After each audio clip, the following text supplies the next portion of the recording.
Why do you chase anything? Because something's missing. If you would have it, why would you chase it? Watch what happens the second you get the thing you wanted. The relief lasts a day, then your eyes move to the next thing. You were never really chasing the car, the title, the win. You were chasing the feeling of finally being full. But that feeling never lives inside the thing, so the chase starts again. The problem isn't wanting things, it's waiting for the next one to be the one that finally fills you. But nothing outside can finish what was never missing inside. You already wake up with conflict in the mind, unsatisfaction. I have to do something quickly because I don't have it right now. Whatever it is. Notice the first thought of your day. Before your feet hit the floor, the mind is already counting what's missing. Not enough done, not enough time, not enough yet. From that one thought, the whole day turns into a race to fix a feeling. You rush, you push, you chase. The day didn't create that race. The mind added it before the day even started. The mind is something very intelligent, very powerful. Because it is so powerful, it can make you suffer a lot or can make you flourish also. Here's the part most people miss. The same mind that keeps you chasing is the strongest thing you own. It built the feeling that something's missing. It can take that feeling apart. The mind that replays every worry in silence is the same mind that can stay steady when everything around you shakes. The mind was never the enemy. The real question is whether you use it or it uses you. Fear restricts your ability to expand the mind, is restricting you to discover. So what pulls the mind back into the old habits? Most of the time it's fear, and fear is sneakier than people think. It doesn't always stop the chase. Often, it just keeps it small. More of the same job, the same approval, the same safe ground. That can feel like moving forward, but it's fear choosing where you go. The walls are not in your life. They are in your mind. The question is, are you living your life based on fear or not? It's an uncomfortable question, so most people answer it fast and move on. Sit with it for a second. Look at your last few decisions. The job you didn't apply for, the words you swallowed, the plan you keep pushing to next year. About each one, ask, did I choose this, or did fear choose it for me? Because fear always has a reason. It's never quite the right time. There's always one more thing to handle first. Listen to it long enough, and the years pass while nothing changes.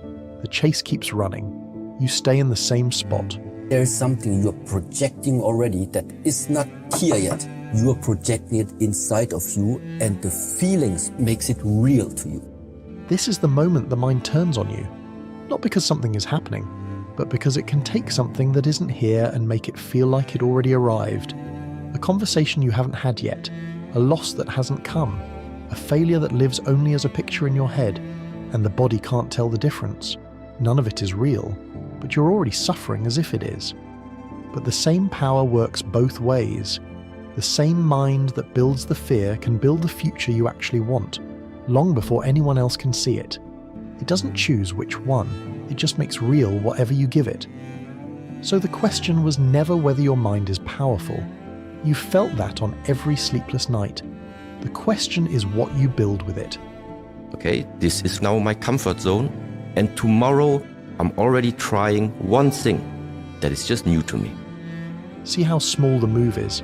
He didn't say become a different person overnight. He said one thing that's new. The comfort zone feels safe, but safe and familiar are two different things. Familiar just means you've been there before. Here's the part that matters. Obey fear every day, and fear becomes your normal. Step past it every day, and courage becomes your normal. It doesn't take a giant leap. A call you keep avoiding, a different way home. Real enough to count. There is no successful person in this world who does not at the same time has success on this side, on the other side all of the failures that led to his success. This is one of the deepest fears, the fear of failing. So look at how success actually gets built. Every person you admire has a pile of failures behind them you never see. The wins get posted, the mistakes stay hidden. You see their wins. You do not see the failed attempts. Failure isn't the opposite of success. Failure is part of how success gets built. You are not afraid of trying. You are afraid of looking like you failed. All this physicality translate into your mindset. What type of character are you? Do you have patience, discipline, willpower?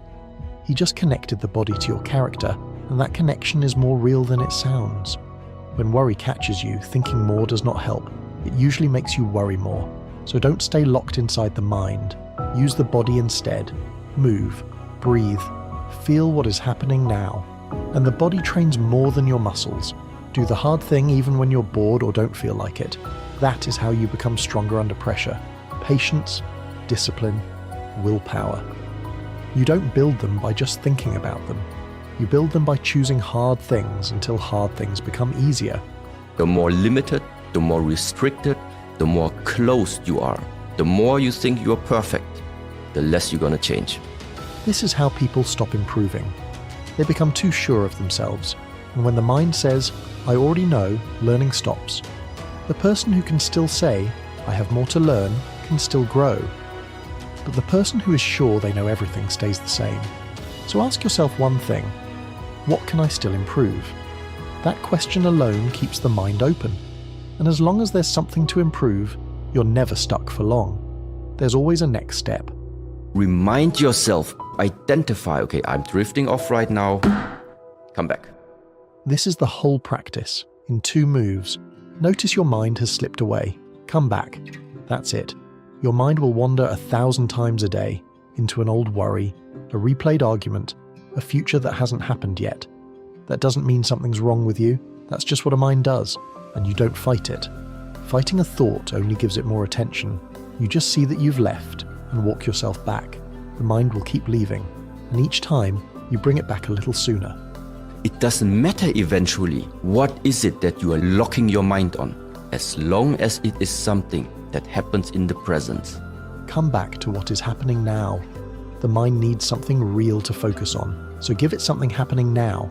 The work in front of you, the food you're eating, the person talking to you, even just your own breath, because suffering needs you to leave the present. It needs you to replay the past or worry about a future problem that is not here yet. Stay here, and it can't reach you. The only place you can do anything is this moment. The mind that kept you chasing can finally rest. It does not need to go anywhere else. Let's bring this all the way back to where it started. It begins the moment your mind decides something is missing. You wake up already behind, and the day turns into a race to fix a feeling. So you reach for more money, more proof, more of whatever you think will finally make you full. And for a moment when you get it, the mind goes quiet. Then the same hunger comes back, and the chase starts again. Underneath that chase is fear. Fear doesn't always stop you. Most of the time, it just keeps the chase small, pointed at more of the same job, the same approval, the same safe ground. It hands you a reason for every door you don't walk through. It's never quite the right time, and the years pass while nothing really changes. But here's what you've seen. The same mind that runs you can be the one you run. You don't escape any of this with a giant leap. You do one new thing, one step past what's familiar. You stop fighting your thoughts, because fighting them only feeds them, and you catch the moment you drift into the old worry, the replayed argument, the future where something's missing, and you walk yourself back to what's actually here. The work in front of you, your own breath. The breath never happens yesterday, and it never happens tomorrow. It can only happen now. And the moment your mind has something real to hold, the chase loses its grip. You stop getting pulled around by every thought that shows up. You become the one who watches it arrive and watches it leave without taking the hook. That's the difference. Less to lose, more to live. You're back in charge of your own mind.